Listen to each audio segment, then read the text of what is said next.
Welcome to all. स्वागत है आप सभी का गुरुकुल मैथ्स क्लासेस में। दोस्तों, हम 10th क्लास का चैप्टर 1 डिस्कस कर रहे थे और आज हम हमारे सिलेबस में आगे बढ़ते हैं। और आज का जो हमारा टॉपिक रहने वाला है अंकगणित की मूलभूत प्रमेय। तो आज की जो हमारी हेडिंग रहेगी उसका नाम है अंकगणित की मूलभूत प्रमेय। अंकगणित की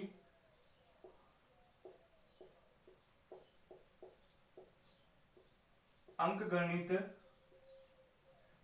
की मूलभूत प्रमेय। अंकगणित की मूलभूत प्रमेय क्या कहती है ये प्रमेय? इस प्रमेय में हमें बताया गया है कि प्रत्येक भाज्य संख्या को अभाज्य संख्याओं के एक गुणनफल के रूप में व्यक्त किया जा सकता है।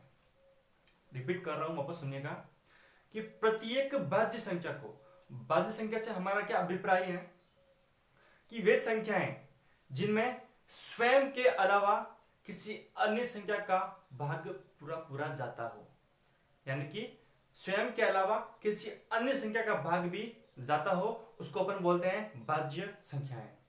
तो कथन के ऊपर वापस आते हैं अपन कि प्रत्येक भाज्य संख्या को अभाज्य संख्या के एक गुणनफल के रूप में व्यक्त कर सकते हैं।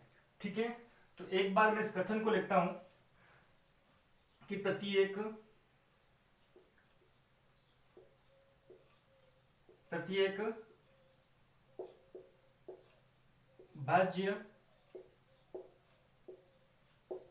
प्रत्येक भाज्य संख्या को अभाज्य संख्याओं प्रत्येक भाज्य संख्या को अभाज्य संख्याओं के एक गुणनफल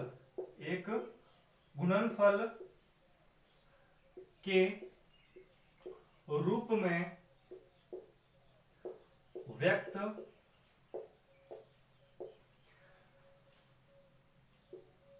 किया जा सकता है। क्या कि प्रत्येक भाज्य संख्या को अभाज्य संख्याओं के एक गुणनफल के रूप में व्यक्त किया जा सकता है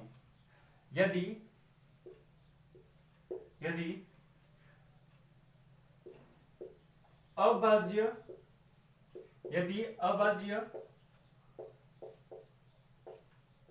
गुणनखंड के क्रम का ध्यान नहीं दिया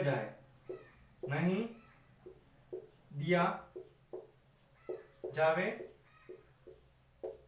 तो यदि अभाज्य गुणनखंड के क्रम का, जो क्रम होता है ना, उसका ध्यान नहीं दिया जाए तो हमें एक अद्वितीय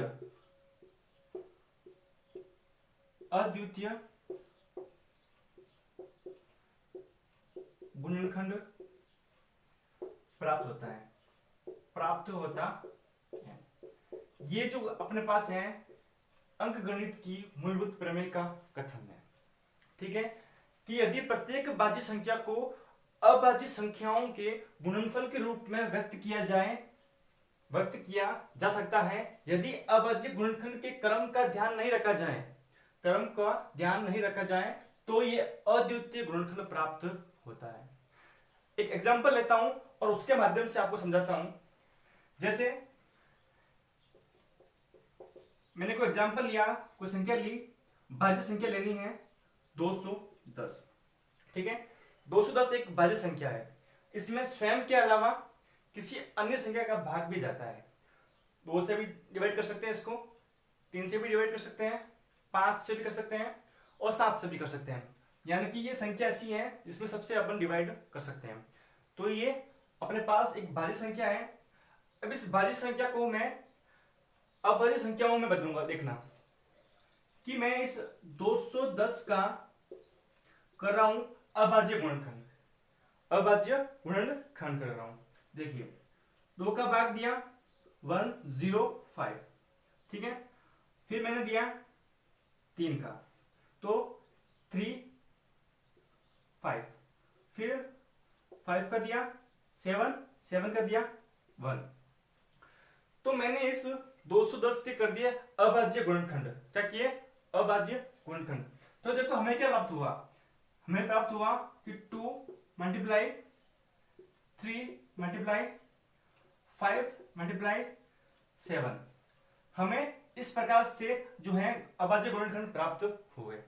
अब यहां पे देखना कि ये दो जो है क्या है, अभाज्य संख्या है। 3 भी क्या है, अभाज्य संख्या है। 5 भी अभाज्य और 7 भी क्या है, अभाज्य संख्या है। अगर मैं बात करूं कि 2, 3 और 5 और 7 ये सभी क्या है, अभाज्य अभाज्य संख्याएं हैं। यानी कि किसी प्रत्येक भाज्य संख्या को, कोई भी भाज्य संख्या हो सकती है, उसको अपन अभाज्य संख्याओं के गुणनफल के रूप में व्यक्त कर सकते हैं। यही कहती है अंकगणित की मूलभूत प्रमेय। तो एक बार आप इस चीज का स्क्रीनशॉट ले लीजिएगा, फिर हम आगे बात करते हैं। आई होप आपने स्क्रीनशॉट ले लिया होगा। साफ कर लेता हूं एक बार। नेक्स्ट हम बात करेंगे कि अभाज्य गुणनखंड के द्वारा, अभाज्य गुणनखंड के द्वारा लघुत्तम समपरिवर्तक यानी कि एलसीएम और महत्तम समपरिवर्तक यानी कि एचसीएफ ज्ञात करना। बिल्कुल बेसिक से पढ़ेंगे, ठीक है। तो नेक्स्ट बात करते हैं अपन कि अभाज्य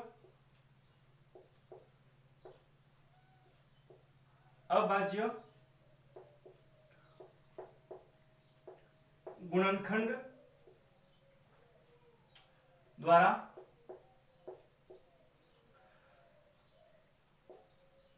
लघुत्तम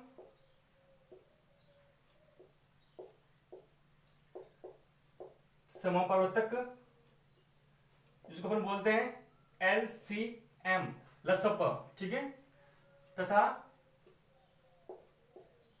महत्तम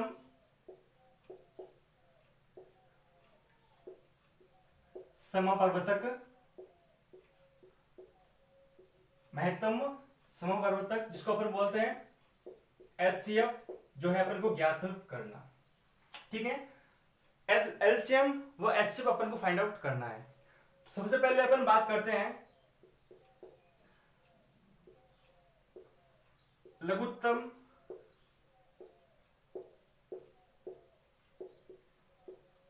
समपरिवर्तक एलसीएम, लघुत्तम समपरिवर्तक एलसीएम।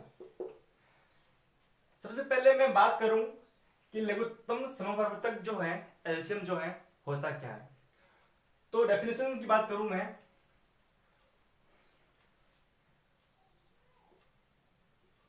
वे न्यूनतम संख्याएं,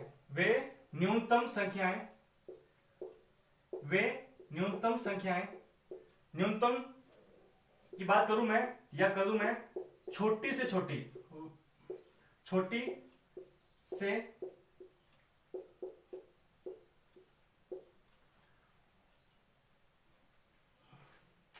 वे न्यूनतम संख्याएं, मतलब छोटी से छोटी संख्या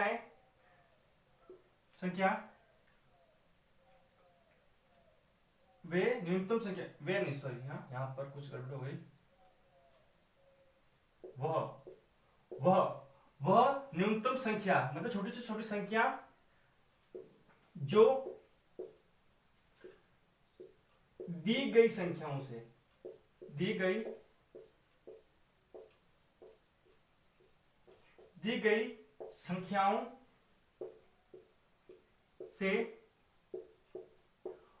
पूर्णतया विभाजित हो,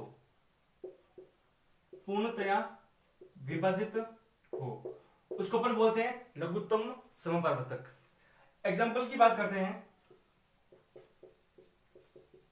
ठीक है।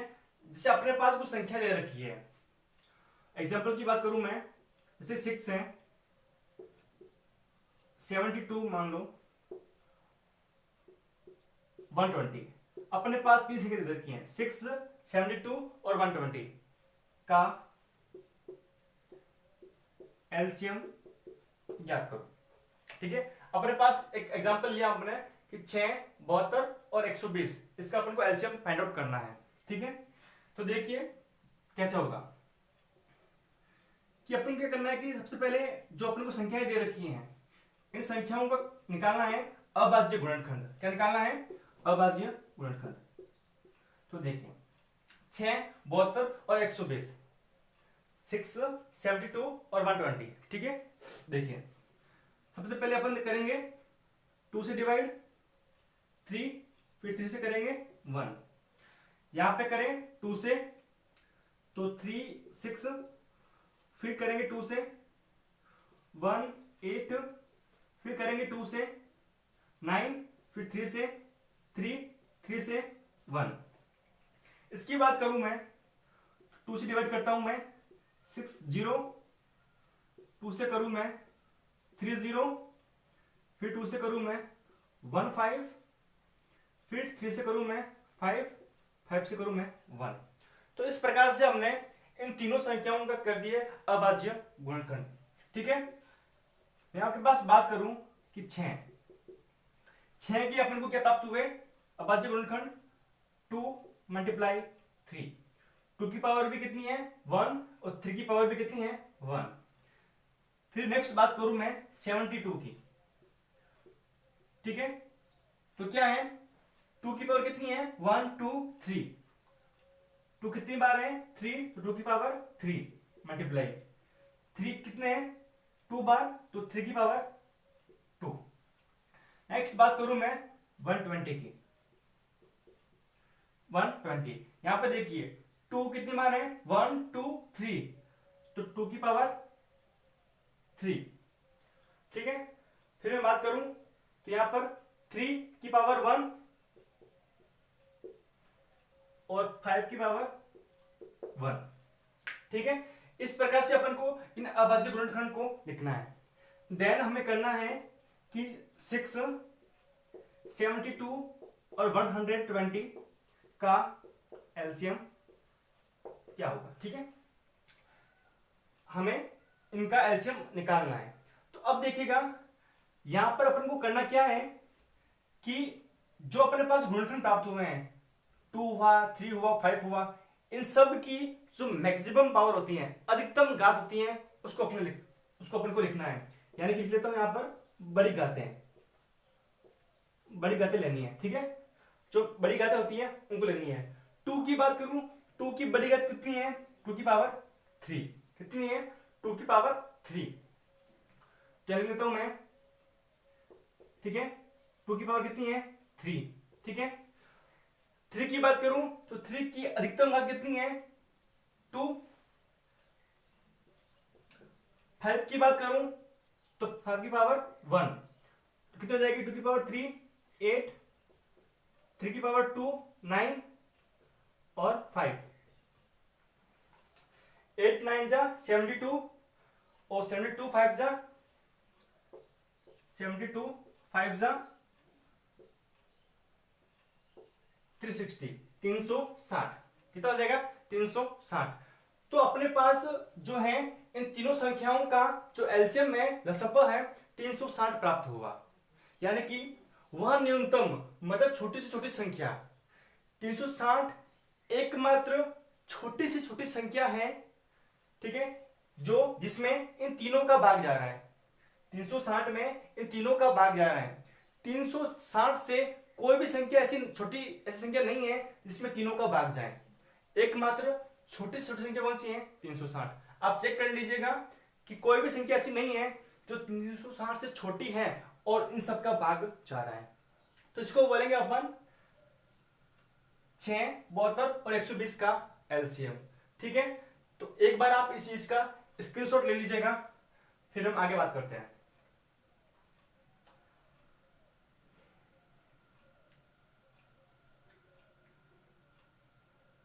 आई होप आपने स्क्रीनशॉट ले लिया होगा। इसको मैं साफ करता हूं। अब हम बात करेंगे कि HCF कैसे निकालते हैं, महत्तम समापवर्तक कैसे निकालते हैं। ठीक है, अगर आपको कुछ समझ में नहीं आ रहा हो तो आप कमेंट बॉक्स में अपने डाउट्स को लिख सकते हैं, ताकि नेक्स्ट वीडियो में आपके डाउट्स को मैं क्लियर कर सकूं। ठीक है, कुछ भी प्रॉब्लम आ रही है, दिखाई नहीं दे रहा हो, अब वॉल्यूम में कुछ गड़बड़ हो, लाइटिंग कुछ गड़बड़ हो, या समझ में नहीं आ रहा हो, तो आप कमेंट बॉक्स में लिख देंगे और इस वीडियो को अपने दोस्तों के साथ शेयर जरूर कीजिएगा। ठीक है, नेक्स्ट हम बात करते हैं महत्तम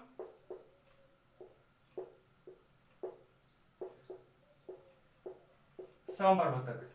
महत्तम समपवर्तक, इसको बोलते हैं अपन HCF। ठीक है, क्या होता है, सबसे पहले इसकी डेफिनेशंस की बात करें कि वह अधिकतम मतलब बड़ी से बड़ी संख्या जो दी गई संख्याओं से पूर्णतः विभाजित हो, वह, उसमें मैंने बात किया था न्यूनतम, इसमें बात करेंगे अपन अधिकतम। वह अधिकतम मतलब बड़ी से बड़ी संख्या जो दी गई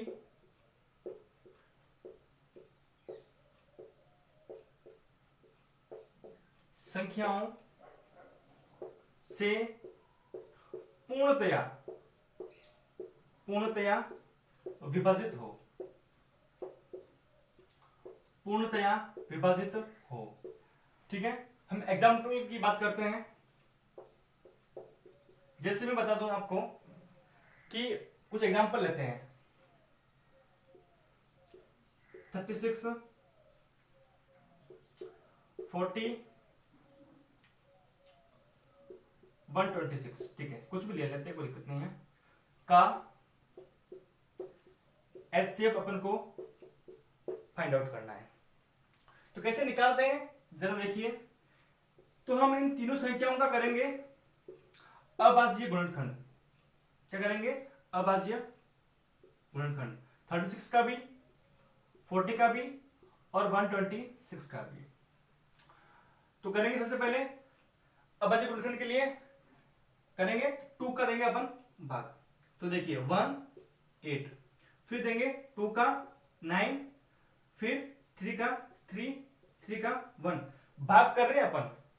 सबसे पहले अगर 2 का जा रहा है तो 2 का भाग करेंगे, 2 से डिवाइड करेंगे, फिर अगर 3 का 2 करने जा रहा है तो 3 करने जा रहा है, तो फिर आगे हम बढ़ते जाएंगे। ठीक है, इसकी बात करूं तो देखिए यहां पर सबसे करते हैं अपन 2 से, तो 2 0, फिर करेंगे अपन 2 से 1 0, फिर करेंगे अपन 2 से 5, फिर 5 से करेंगे 1।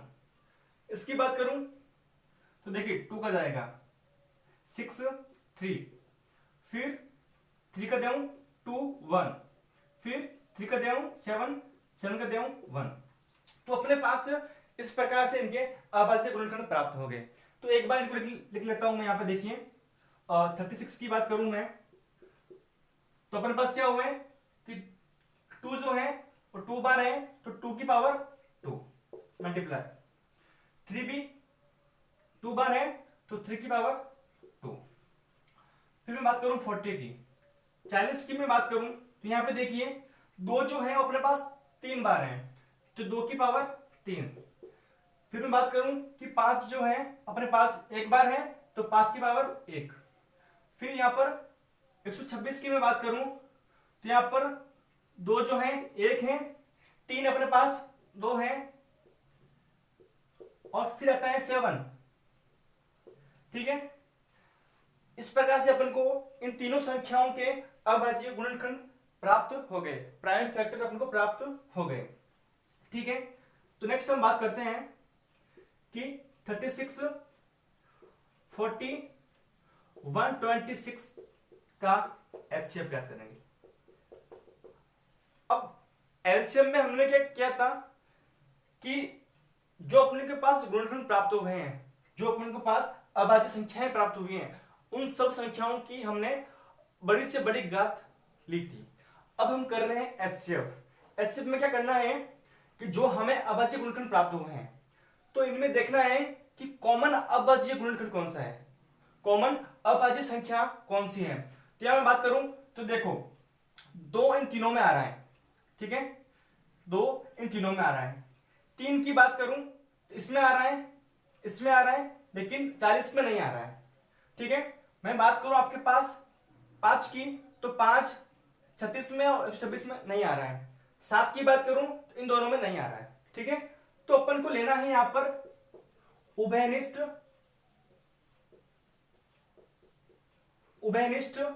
अभाज्य गुणनखंड। उभयनिष्ठ अभाज्य गुणनखंड मतलब ऐसा अभाज्य गुणनखंड जो दी गई संख्याओं में, सभी संख्याओं में विद्यमान हो। तो मैं बात करूं कौन सी है वो, हमारे पास 2 है, कौन सी है, 2 है। अब 2 जो है वो एकमात्र ऐसा अभाज्य संख्या है जो तीनों में क्या है, विद्यमान है। तो इसकी सबसे छोटी घात लेनी है। क्या लेनी है, छोटी घात, छोटी घात। तो देखिए 2 की पावर 2, 3 और 1, छोटी कौन सी हुई, 2 की पावर 1, ठीक है, बराबर 2 क्या हो जाएगा अपने पास, एचसीएफ हो जाएगा। तो इस प्रकार से अपन इन संख्याओं का एलसीएम निकालते हैं और एचसीएफ निकालते हैं, ठीक है। तो आज की क्लास में इतना ही रखते हैं, नेक्स्ट बात करेंगे अपन अगले वीडियो में, ठीक है। और इस जो अपने वीडियोस हैं इनको अपने दोस्तों के साथ शेयर जरूर कीजिएगा। Thank you.